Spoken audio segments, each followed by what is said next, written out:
Online ತರಗತಿಗಳಿಗೆ ಸ್ವಾಗತ ಸುಸ್ವಾಗತ. ನನ್ನ ಹೆಸರು ಎಚ್ ಶಿವಾನಂದ್, ಭೂಗೋಳಶಾಸ್ತ್ರ ಉಪನ್ಯಾಸಕರು, ಶ್ರೀ ಸದ್ಗುರು ಶಿವಾನಂದ ಪದವಿ ಪೂರ್ವ ಕಾಲೇಜ್ ಸುಣಕಲ್ಬಿದ್ರಿ, ರಾಣೆಬೆನ್ನೂರು ತಾಲೂಕು, ಹಾವೇರಿ ಜಿಲ್ಲೆ. ವಿದ್ಯಾರ್ಥಿಗಳೇ, ದ್ವಿತೀಯ PUCಯ 6ನೇ ಅಧ್ಯಾಯವಾಗಿರ್ತಕ್ಕಂಥ ಭಾರತದ ಜನಸಂಖ್ಯೆ ವಿಭಾಗ, ಭಾರತದ ಮಾನವ ಮತ್ತು ಆರ್ಥಿಕ ಭೂಗೋಳ. ವಿದ್ಯಾರ್ಥಿಗಳೇ, ಜನಸಂಖ್ಯೆ ಒಂದು ನಿರ್ದಿಷ್ಟ ಪ್ರದೇಶದಲ್ಲಿ ವಾಸಿಸುವ ನಿವಾಸಿಗಳ ಸಂಖ್ಯೆಯನ್ನು ಜನಸಂಖ್ಯೆ ಎಂದು ಕರೆಯುತ್ತೇವೆ. ದ್ವಿತೀಯ PUCಯಲ್ಲಿ 2ನೇ ಅಧ್ಯಾಯ ಪ್ರಪಂಚದ ಭೂಗೋಳಶಾಸ್ತ್ರದಲ್ಲಿ ನಾವು ಹೇಳ್ತೇವೆ, ಭೂಮಿಯ ಮೇಲ್ಮೈ ಇರ್ತಕ್ಕಂಥ ಎಲ್ಲ ಜೀವರಾಶಿಯನ್ನು ಒಟ್ಟು ಪ್ರಪಂಚದ ಭೂಗೋಳ ಜನಸಂಖ್ಯೆ ಅಂತ ಕರೀತೇವೆ. ಆದರೆ ಇಲ್ಲಿ ಭಾರತದ್ದು ಮಾತ್ರ, ಅದಕ್ಕೆ ಒಂದು ನಿರ್ದಿಷ್ಟ ಪ್ರದೇಶದಲ್ಲಿ ವಾಸಿಸುವ ನಿವಾಸಿಗಳ ಸಂಖ್ಯೆಯನ್ನು ಜನಸಂಖ್ಯೆ ಎಂದು ಕರಿತೇವೆ. ಚೀನಾದ ತರುವಾಯ ಭಾರತವು 2ನೇ ಜನಭರಿತವಾಗಿರ್ತಕ್ಕಂಥ ರಾಷ್ಟ್ರ. 2011ರ ಜನಗಣತಿಯ ಪ್ರಕಾರ ಭಾರತದ ಒಟ್ಟು ಜನಸಂಖ್ಯೆ 121.01 ಕೋಟಿಗಳಾಗಿದೆ. ಪ್ರಪಂಚದ ಒಟ್ಟು ಭೂಪ್ರದೇಶದಲ್ಲಿ 2.4% ಇದ್ದು, ಪ್ರಪಂಚದ ಒಟ್ಟು ಜನಸಂಖ್ಯೆಯಲ್ಲಿ ಭಾರತದ ಪಾಲು 17.5 ಭಾಗವನ್ನು ಹೊಂದಿರತಕ್ಕಂಥದ್ದು. ಹಾಗೆಯೇ ಒಂದು ದೇಶದ ಅಭಿವೃದ್ಧಿಗೆ ಸ್ವಾಭಾವಿಕ ಸಂಪನ್ಮೂಲ ಎಷ್ಟಿದ್ರೂ ಆ ದೇಶದ ಆರ್ಥಿಕತೆಯಲ್ಲಿ ಮಾನವನ ಸಂಪನ್ಮೂಲದ ಅವಶ್ಯಕತೆ ಇದ್ದೇ ಇದೆ.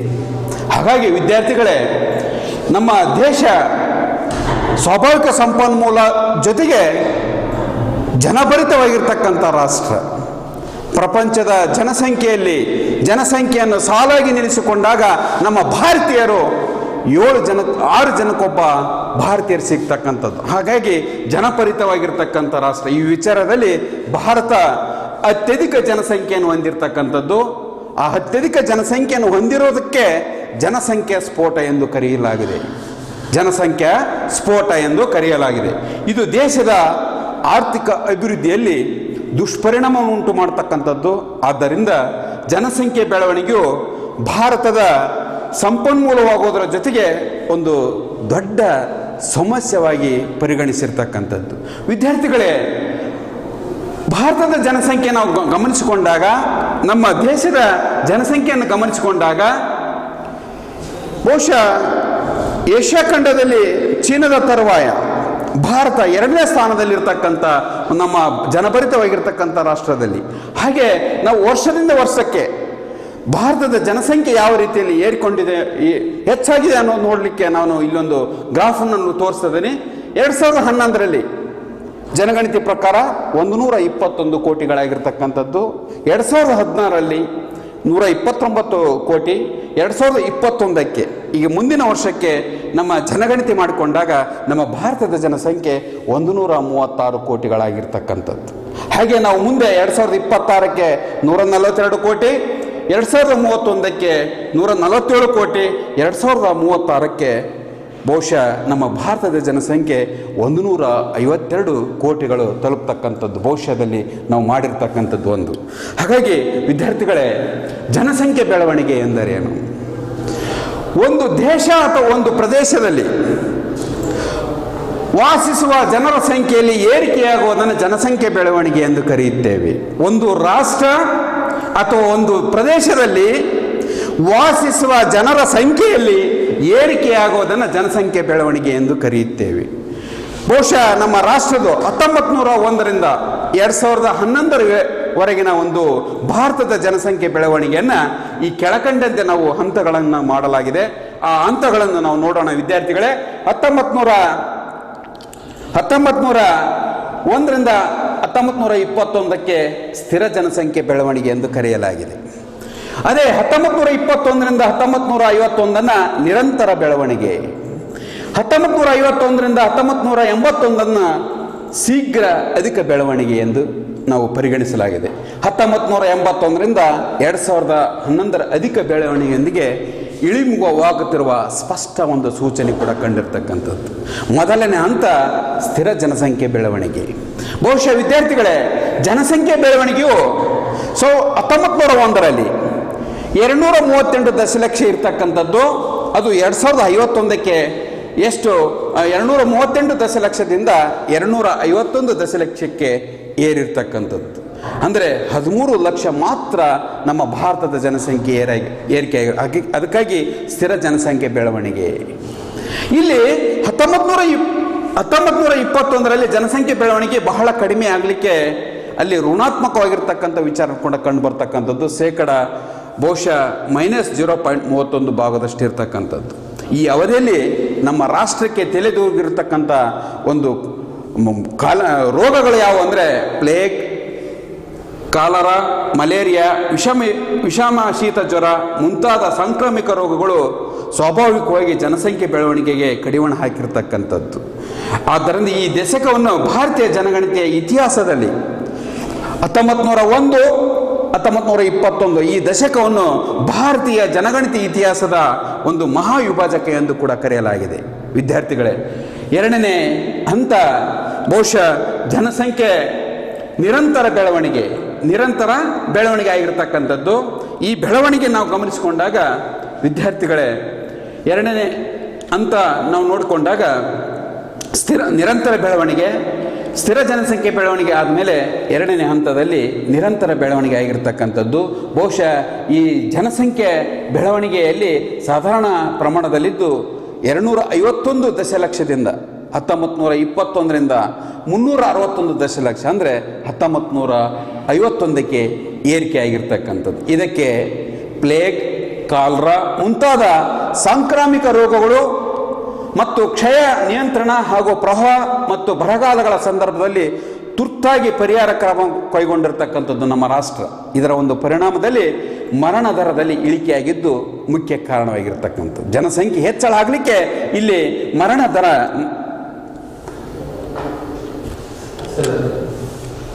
ಎರಡನೇ ಹಂತದಲ್ಲಿ ಬಹುಶಃ ಈ ಪರಿಣಾಮದಿಂದ ಮರಣ ದರದಲ್ಲಿ ಇಳಿಕೆ ಆಗಲಿಕ್ಕೆ ಕಾರಣ ಏನಂದರೆ ಪ್ರವಾಹ ಮತ್ತು ಬರಗಾಲಗಳ ಸಂದರ್ಭದಲ್ಲಿ ತುರ್ತಾಗಿ ಪರಿಹಾರ ಕ್ರಮಗಳನ್ನು ಕೈಗೊಂಡಿರ್ತಕ್ಕಂಥದ್ದು. ಇದರ ಒಂದು ಪರಿಣಾಮದಿಂದ ಮರಣ ದರದಲ್ಲಿ ಇಳಿಕೆಯಾಗಿದ್ದು ಮುಖ್ಯ ಕಾರಣವಾಗಿದೆ. ವಿದ್ಯಾರ್ಥಿಗಳೇ, ಜೊತೆಗೆ ಉತ್ತಮ ಆರೋಗ್ಯ ಮತ್ತು ನೈರ್ಮಲ್ಯೀಕರಣ ಈ ಪೂರೈಕೆಯ ಪರಿಣಾಮದಿಂದ ಶಿಶು ಮರಣದ ಪ್ರಮಾಣ ಕೂಡ ಇಳಿಮುಖ ಆಗಿರ್ತಕ್ಕಂಥ, ಅಂದರೆ ಈ ಅವಧಿಯಲ್ಲಿ ಆಗಿರ್ತಕ್ಕಂಥ ಒಂದು ರೋಗಗಳ ನಿಯಂತ್ರಣ ಆಗಿದ್ದಕ್ಕಾಗಿ ನಮ್ಮ ಜನಸಂಖ್ಯೆ ಬೆಳವಣಿಗೆ ಸಾಧಾರಣ ಪ್ರಮಾಣದಲ್ಲಿ, ಅಂದರೆ ಎರಡನೇ ಹಂತದಲ್ಲಿ ನಿರಂತರ ಬೆಳವಣಿಗೆ ಆಗಿರ್ತಕ್ಕಂಥದ್ದು. ಇನ್ನು ಮೂರನೇ ಹಂತ ಗಮನಿಸಿಕೊಂಡಾಗ ಬಹು ಮುಖ್ಯವಾಗಿರ್ತಕ್ಕಂಥದ್ದು. ಏಕೆಂದರೆ ಈ ಅವಧಿಯಲ್ಲಿ ಜನಸಂಖ್ಯೆ ಬೆಳವಣಿಗೆ ದರ ಹೆಚ್ಚಾಗಿರ್ತಕ್ಕಂಥದ್ದು, ತೀವ್ರಗತಿಯಲ್ಲಿ ಬೆಳೆದಿರ್ತಕ್ಕಂಥದ್ದು. ಅದು 361 ದಶಲಕ್ಷದಿಂದ 1951ರಿಂದ 1981ರವರೆಗೆ ಏರಿಕೆ ಆಗಿರೋದು ನೋಡಿಕೊಂಡಾಗ 361 ದಶಲಕ್ಷದಿಂದ 686 ದಶಲಕ್ಷಕ್ಕೆ ಜನಸಂಖ್ಯೆ ಸರಿಸುಮಾರು 325 ದಶಲಕ್ಷ ಹೆಚ್ಚಳವಾಗಿರ್ತಕ್ಕಂಥದ್ದು. ಹೀಗಾಗಿ ಸ್ವಾತಂತ್ರ್ಯದ ನಂತರ, ನಮ್ಮ ರಾಷ್ಟ್ರಕ್ಕೆ ಸ್ವಾತಂತ್ರ್ಯದ ನಂತರ ಜನಸಂಖ್ಯೆ ಬೆಳವಣಿಗೆ ತೀವ್ರಗೊಂಡು ಭಾರತ ಸರ್ಕಾರ ಎಲ್ಲ ಕ್ಷೇತ್ರಗಳಲ್ಲೂ ಕೂಡ ಹಲವಾರು ಸಾಮಾಜಿಕ ಮತ್ತು ಆರ್ಥಿಕ ಯೋಜನೆಗಳ ಜಾರಿಗೆಗೊಳಿಸಿತು. ಇದರ ಒಂದು ಪರಿಣಾಮವಾಗಿ ಜನಸಂಖ್ಯೆಯ ತೀವ್ರಗತಿಯಲ್ಲಿ ಏರಿಕೆ ಆಗಲಿಕ್ಕೆ ಕಾರಣವಾಗಿರ್ತಕ್ಕಂಥದ್ದು. ನಾಲ್ಕನೇ ಹಂತ ಬಹುಶಃ ಉಳಿದ 3 ಹಂತಗಳಿಗಿಂತ ಸಂಪೂರ್ಣವಾಗಿ ಭಿನ್ನವಾಗಿರ್ತಕ್ಕಂಥದ್ದು ಈ ಹಂತ. ಏಕೆಂದರೆ ಜನಸಂಖ್ಯೆ ಬೆಳವಣಿಗೆ ದರ ನಿಧಾನವಾಗಿ ಕಡಿಮೆ ಆಗಿರ್ತಕ್ಕಂಥದ್ದು. ಅಂದರೆ 1981ರಿಂದ 1981ರ ನಂತರ ಜನಸಂಖ್ಯೆ ಬೆಳವಣಿಗೆ ದರ ಇಳಿಮುಖ ಹೋಗಲು ಪ್ರಾರಂಭಗೊಂಡಿತು. 1981ರಲ್ಲಿ ಜನಸಂಖ್ಯೆ ಬೆಳವಣಿಗೆ ದರ -24.66 ಆಗಿತ್ತು. ಇದು 2011ರ -17.64ಕ್ಕೆ ಇಳಿಕೆ ಆಗಿರ್ತಕ್ಕಂಥ. ಆದ್ದರಿಂದ ನಾವು 1981ರಿಂದ 2011ರ ಅವಧಿಯನ್ನು ಅಧಿಕ ಜನಸಂಖ್ಯೆ ಬೆಳವಣಿಗೆಯೊಂದಿಗೆ ಇಳಿಮುಖವಾಗ್ತಿರ್ತಕ್ಕಂಥ ಸ್ಪಷ್ಟ ಸೂಚಕ ಎಂದು ಕೂಡ ಸುಲಭವಾಗಿ ಸಮರ್ಥಿಸಿಕೊಳ್ಳಬಹುದಾಗಿದೆ. ಬಹುಶಃ ಸ್ವಾತಂತ್ರ್ಯ ನಂತರ ಭಾರತದಲ್ಲಿ ಅತಿ ಕಡಿಮೆ ಜನಸಂಖ್ಯೆ ಬೆಳವಣಿಗೆ ದರ ಆಯಿತು 2001ರಿಂದ 2011 ದಶಕವನ್ನು ದಾಖಲಾಗಿರ್ತಕ್ಕಂಥದ್ದು ಪಾಪ್ಯುಲೇಷನ್ ನಾವು ನೋಡಬಹುದು. ಇನ್ನು ತೀವ್ರಗತಿಯ ಜನಸಂಖ್ಯೆ ಬೆಳವಣಿಗೆಗೆ ಕಾರಣಗಳೇನು? ವಿದ್ಯಾರ್ಥಿಗಳೇ, ಭಾರತದಲ್ಲಿ ತೀವ್ರಗತಿಯ ಜನಸಂಖ್ಯೆ ಬೆಳವಣಿಗೆಗೆ ಹಲವಾರು ಕಾರಣಗಳಿವೆ. ಅವುಗಳಲ್ಲಿ ಅಧಿಕ ಜನನ ಪ್ರಮಾಣ ಮತ್ತು ಕಡಿಮೆ ಮರಣ ಪ್ರಮಾಣಗಳು ಕೂಡ ಪ್ರಮುಖವಾಗಿರ್ತಕ್ಕಂಥದ್ದು. ಅಂದರೆ ಅಧಿಕ ಜನನ ಪ್ರಮಾಣ ಮತ್ತು ಕಡಿಮೆ ಮರಣ ಪ್ರಮಾಣಗಳು ಪ್ರಮುಖವಾಗಿರ್ತಕ್ಕಂಥವು. ಅಂದರೆ ಅಧಿಕ ಜನನ ಪ್ರಮಾಣ ಭಾರತದಲ್ಲಿ ಜನಸಂಖ್ಯೆ ತೀವ್ರಗತಿ ಬೆಳವಣಿಗೆ ದರವನ್ನು ನಿರ್ಧರಿಸುವಲ್ಲಿ ಅಧಿಕ ಜನನ ಪ್ರಮಾಣವೇ ಪ್ರಮುಖವಾಗಿರ್ತಕ್ಕಂಥ ಅಂಶವಾಗಿದೆ. 1901ರಲ್ಲಿ ಪ್ರತಿ ಸಾವಿರಕ್ಕೆ 49.2% ಇದ್ದ ಜನನ ಪ್ರಮಾಣ 2011ಕ್ಕೆ ಇದು 22.22ಕ್ಕೆ ಇಳಿಮುಖಾಗಿದೆ. ಆದರೆ ಅವಧಿಯಲ್ಲಿ ಮರಣ ಪ್ರಮಾಣ ಅತಿ ಕಡಿಮೆಯಾಗಿದ್ದು ಜನಸಂಖ್ಯೆ ಸ್ಫೋಟಕ್ಕೆ ಕಾರಣವಾಗಿರ್ತಕ್ಕಂಥ. ಅಂದರೆ ಜನನ ಪ್ರಮಾಣ ಹೆಚ್ಚಾಯಿತು, ಶಿಶು ಮರಣ ನಿಯಂತ್ರಣ ಆಯಿತು. ಈ ಅವಧಿಯಲ್ಲಿ ಜನಸಂಖ್ಯೆ ಸ್ಫೋಟ ಆಗಲಿಕ್ಕೆ, ಅಂದರೆ ಅಧಿಕ ಜನಸಂಖ್ಯೆ ಆಗಲಿಕ್ಕೆ, ಬೆಳವಣಿಗೆ ಆಗಲಿಕ್ಕೆ ಕಾರಣ ಆಗಿರ್ತಕ್ಕಂಥದ್ದು. ಬಹುಶಃ India birth and death rate ನಾವು ಈ ಚಾರ್ಟನ್ನು ನೋಡಿಕೊಂಡಾಗ ಬರ್ತ್ ರೇಟ್ ಮತ್ತು ಡೆತ್ ರೇಟ್ ಜೊತೆಗೆ ಯಾವ ರೀತಿ ಬೆಳವಣಿಗೆ ಆಗಿದೆ ಗಮನಿಸಿಕೊಂಡಾಗ ಬಹುಶಃ 1901ರಿಂದ 2001ರವರೆಗೆ ಬಹುಶಃ 1901ರಲ್ಲಿ 6.1 ಗ್ರೋತ್ ರೇಟ್ ಇದ್ದರೆ 1991-2001ಗಳಿಗೆ 17.1ಕ್ಕೆ ಬಂದಿರತಕ್ಕಂಥದ್ದು. ಇದನ್ನು ಗಮನಿಸಿಕೊಂಡಾಗ ವಿದ್ಯಾರ್ಥಿಗಳಿಗೆ ತೀವ್ರಗತಿಯ ಜನಸಂಖ್ಯೆ ಬೆಳವಣಿಗೆಗೆ ಕಾರಣಗಳಲ್ಲಿ ಅಧಿಕ ಜನನ ಪ್ರಮಾಣ ಒಂದು, ಇನ್ನೊಂದು ಕಡಿಮೆ ಮರಣ ಪ್ರಮಾಣ. 1901ರಲ್ಲಿ ಭಾರತದ ಮರಣದ ಪ್ರಮಾಣ ಅತ್ಯಧಿಕವಾಗಿರ್ತಕ್ಕಂಥದ್ದು 42.2 2011ರೊಳಗೆ ಇದು ಅತಿ ಶೀಘ್ರವಾಗಿ ಕಡಿಮೆ ಆಯಿತು. ಅದು ಕಡಿಮೆ ಆಗಿದ್ದು ಎಷ್ಟು ಅಂದರೆ 6.4 ಪ್ರತಿ ಸಾವಿರಕ್ಕೆ ಒಂದು ಕಡಿಮೆ ಮರಣ ಪ್ರಮಾಣ ಆಗಿರ್ತಕ್ಕಂಥದ್ದು. ಯಾಕಂದರೆ 42.6 ಇದ್ದದ್ದು 1901ರಲ್ಲಿ 2011ರ 6.4 ಪ್ರತಿ ಸಾವಿರಕ್ಕೆ ಇಳಿಮುಖವಾಗಿರ್ತಕ್ಕಂಥದ್ದು. ಇದು ದೇಶದ ತೀವ್ರಗತಿಯ ಜನಸಂಖ್ಯೆ ಬೆಳವಣಿಗೆಯ ಮೇಲೆ ಪರಿಣಾಮ ಬೀರಿರ್ತಕ್ಕಂಥದ್ದು. ಬಹುಶಃ ಇಲ್ಲಿ ಬರ್ತ್ ರೇಟ್ ಮತ್ತು ಡೆತ್ ರೇಟ್ ಇದನ್ನು ಕೂಡ ಎರಡು ನಾನು ಚಾರ್ಟ್ನಲ್ಲಿ ತೋರಿಸಿದ್ದೀನಿ. 1901ರಿಂದ 2001ರವರೆಗೆ ಇರ್ತಕ್ಕಂಥ ಒಂದು ನಾವು ಬರ್ತ್ ರೇಟು ಮತ್ತು ಡೆತ್ ರೇಟ್ ನೋಡಿಕೊಂಡಾಗ ಡೆತ್ ರೇಟ್ ಕೂಡ ಪ್ರಮಾಣ ಕಡಿಮೆ ಆಗಿರ್ತಕ್ಕಂಥದ್ದು, 6.4ಕ್ಕೆ ಪ್ರತಿ ಸಾವಿರಕ್ಕೆ ಬಂದಿರತಕ್ಕಂಥದ್ದು. ಕಡಿಮೆ ಮರಣ ಪ್ರಮಾಣಕ್ಕೆ ಕಾರಣಗಳು, ಬಹುಶಃ ಮರಣ ದರದ ಪ್ರವೃತ್ತಿ ಕಡಿಮೆ ಆಗಲು ಹಲವಾರು ಕಾರಣಗಳಿವೆ. ಅವುಗಳಲ್ಲಿ ಸಾಂಕ್ರಾಮಿಕ ರೋಗಗಳ ನಿಯಂತ್ರಣ, ಮಲೇರಿಯಾ, ಕ್ಷಯ ರೋಗಗಳು ನಿಯಂತ್ರಣ, ವೈದ್ಯಕೀಯ ಸೌಲಭ್ಯದ ವಿಸ್ತರಣೆ, ಶಿಶು ಮರಣ ನಿಯಂತ್ರಣ, ಶೈಕ್ಷಣಿಕ ಸುಧಾರಣೆ, ಪೌಷ್ಟಿಕಾಹಾರದ ಪೂರೈಕೆ ಮುಂತಾದವುಗಳು. ಈ ಎಲ್ಲ ಕಾರ್ಯಕ್ರಮಗಳು ಮತ್ತು ಚಟುವಟಿಕೆಗಳಿಂದಾಗಿ ಮರಣದ ಪ್ರಮಾಣವು ದಶಕದಿಂದ ದಶಕಕ್ಕೆ ಬಹಳ ಕಡಿಮೆ ಆಗಿರ್ತಕ್ಕಂಥದ್ದು. ವಿದ್ಯಾರ್ಥಿಗಳೇ, ಜನಸಂಖ್ಯೆ ಬೆಳವಣಿಗೆಯಲ್ಲಿ ತೀವ್ರಗತಿಯ ಜನಸಂಖ್ಯೆ ಬೆಳವಣಿಗೆಯು ಅನೇಕ ಸಮಸ್ಯೆಗಳಿಗೆ ಸೃಷ್ಟಿಗೆ ಕಾರಣವಾಗಿದೆ. ಅವುಗಳಲ್ಲಿ ಪ್ರಮುಖವಾದವುಗಳೆಂದರೆ ಈ ಕೆಳಗಿನಂತಿವೆ. ಒಂದು, ನಿರುದ್ಯೋಗ ಮತ್ತು ಅರೆನಿರುದ್ಯೋಗ. ಎರಡನೇದು, ಆಹಾರ ಮತ್ತು ಪೌಷ್ಟಿಕಾಂಶದ ಕೊರತೆ. ಮೂರನೇದು, ಸಾಮಾಜಿಕ ಹಾಗೂ ನಾಗರಿಕ ಮೂಲ ಸೌಲಭ್ಯಗಳ ಮೇಲೆ ಅಧಿಕ ಹೊರೆ. ನಾಲ್ಕನೇದು, ಕಡಿಮೆ ತಲಾ ಆದಾಯ. ಐದನೇದು, ಅನುತ್ಪಾದಕ ಜನಸಂಖ್ಯೆ ಹೆಚ್ಚಳ. ಇವು ನಮ್ಮ ಭಾರತದ ಒಂದು ಜನಸಂಖ್ಯೆ ಬೆಳವಣಿಗೆಯ ಪರಿಣಾಮಗಳಲ್ಲಿ ತೀವ್ರ ಜನಸಂಖ್ಯೆ ಬೆಳವಣಿಗೆ ಅನೇಕ ಸಮಸ್ಯೆಗಳಲ್ಲಿ ನಿರುದ್ಯೋಗ ಮತ್ತು ಅರೆನಿರುದ್ಯೋಗ ನಾವು ನೋಡಲಿಕ್ಕೆ ತೀವ್ರಗತಿಯ ಜನಸಂಖ್ಯೆ ಬೆಳವಣಿಗೆಯಿಂದಾಗಿ ಉದ್ಭವಿಸುವಂಥ ಸಮಸ್ಯೆಗಳಲ್ಲಿ ನಿರುದ್ಯೋಗ. ಬಹುಶಃ ಇವತ್ತು ನಿರುದ್ಯೋಗ ನಮ್ಮ ಯುವಕರಲ್ಲಿ ವಿದ್ಯಾರ್ಥಿಗಳಲ್ಲಿ ನಾವು ಕೇಳಿಕೊಂಡಾಗ, ಸರ್ ಎಷ್ಟು ಬೇಕು ಅಷ್ಟು ಮಂದಿ ಕಲ್ತಿದ್ದಾರೆ, ಆದರೆ ಯಾರಿಗೆ ಕೆಲಸ ಸಿಗ್ತಾಯಿಲ್ಲ ಅನ್ನೋದೇ ತಲೆಯಲ್ಲಿದೆ. ಆದರೆ ಈ ನಿರುದ್ಯೋಗ ಸಮಸ್ಯೆ ಹೋಗಲಾಡಿಸ್ಬೇಕಾದ್ರೆ ಇವತ್ತು ಅನೇಕ ಕ್ಷೇತ್ರಗಳಲ್ಲಿ ಅನೇಕ ರೀತಿಯ ಕೆಲಸಗಳಿವೆ. ಅಂಥವುಗಳನ್ನು ವಿದ್ಯಾರ್ಥಿಗಳು ಯುವಕ ಮಿತ್ರರು ನೋಡಿಕೊಂಡಾಗ ಅನೇಕ ಕೆಲಸಗಳು ಮಾಡಿಕೊಂಡು ಹೋಗ್ಬೋದು. ಅದರಲ್ಲಿ ತೀವ್ರಗತಿಯ ಜನಸಂಖ್ಯೆ ಬೆಳವಣಿಗೆಯಲ್ಲಿ ಈ ನಿರುದ್ಯೋಗ ಮತ್ತು ಅರೆನಿರುದ್ಯೋಗ ಇದು ಬಹಳ ವರ್ಷದಿಂದ ವರ್ಷಕ್ಕೆ ಬಹಳ ಉದ್ಭವವಾಗಿರ್ತಕ್ಕಂಥದ್ದು. ಇದು ಗ್ರಾಮೀಣ ಮತ್ತು ನಗರ ಪ್ರದೇಶದ ವಿದ್ಯಾವಂತ ಯುವ ಜನತೆಯ ಮೇಲೆ ದುಷ್ಪರಿಣಾಮ ಉಂಟು ಮಾಡಿರ್ತಕ್ಕಂಥದ್ದು. ಇನ್ನು ಎರಡನೇದು, ಆಹಾರ ಮತ್ತು ಪೌಷ್ಟಿಕಾಂಶದ ಕೊರತೆ. ಭಾರತವು ಕೃಷಿ ಪ್ರಧಾನ ರಾಷ್ಟ್ರವಾಗಿದೆ. ಬಹುಶಃ ನಮ್ಮ ಭಾರತ ದೇಶ ಕೃಷಿ ಪ್ರಧಾನ ರಾಷ್ಟ್ರವಾಗಿದೆ, ಆದರೆ ಆಹಾರ ಸಾಮಗ್ರಿಗಳಲ್ಲಿ ಸ್ವಾವಲಂಬನೆ ಆಗಿದ್ದೇವೆ ನಾವು. ಅದೇ ನಾವು ಪೆಟ್ರೋಲ್ ಡೀಸೆಲ್ ತರಿಸಿದಂಗೆ ನಾನು ಆಹಾರ ಪದಾರ್ಥಗಳನ್ನು ತರಿಸ್ಬೇಕಾಗಿದ್ರೆ ಬಹಳ ನಮ್ಮ ದೇಶದ ಅಧೋಗತಿ ಆರ್ಥಿಕ ಪರಿಸ್ಥಿತಿ ಆಗ್ತಕ್ಕಂಥದ್ದು. ಹಾಗಾಗಿ ಆಹಾರ ಬೆಳೆಗಳಲ್ಲಿ ಬಹುಶಃ ನಾವು ಸ್ವತಂತ್ರವಾಗಿರ್ತಕ್ಕಂಥ ರಾಷ್ಟ್ರ. ಹಾಗಾಗಿ ಭಾರತ ಕೃಷಿ ಪ್ರಧಾನವಾಗಿರ್ತಕ್ಕಂಥ ರಾಷ್ಟ್ರ. ಪ್ರಸ್ತುತ ಇದು ಆಹಾರ ಧಾನ್ಯಗಳ ಪೂರೈಕೆಯಲ್ಲಿ ಸ್ವಾವಲಂಬನೆಯನ್ನು ಸಾಧಿಸಿರ್ತಕ್ಕಂಥದ್ದು. ವಿದ್ಯಾರ್ಥಿಗಳೇ, ಜನಸಂಖ್ಯೆ ಬೆಳವಣಿಗೆಯಿಂದಾಗಿ ಆಹಾರ ಪದಾರ್ಥಗಳ ಮೇಲೆ ಅತಿ ಹೆಚ್ಚು ಒತ್ತಡ ಉಂಟಾಗಿರ್ತಕ್ಕಂಥದ್ದು. ಅಧಿಕ ಜನಸಂಖ್ಯೆ, ಬಡ ಜನರಿಗೆ ಕಳಪೆ ಆಹಾರ ದೊರೆತಕ್ಕಂಥದ್ದು, ದೇಶದಿಂದ ಅಪೌಷ್ಟಿಕತೆಯ ಪ್ರಚಲಿತದಲ್ಲಿ ಇದು ದೇಶದ ಒಂದು ಅಭಿವೃದ್ಧಿಗೆ, ಆರ್ಥಿಕ ಅಭಿವೃದ್ಧಿಯಲ್ಲಿ ಸಾಕಷ್ಟು ರೀತಿಯ ಒಂದು ಮಾರಕವಾಗಿರ್ತಕ್ಕಂಥದ್ದು ಆಹಾರ ಮತ್ತು ಪೌಷ್ಟಿಕಾಂಶದ ಕೊರತೆ. ಮೂರನೇದು ಸಾಮಾಜಿಕ ಹಾಗೂ ನಾಗರಿಕ ಮೂಲ ಸೌಲಭ್ಯಗಳ ಮೇಲೆ ಅಧಿಕ ಹೊರೆ.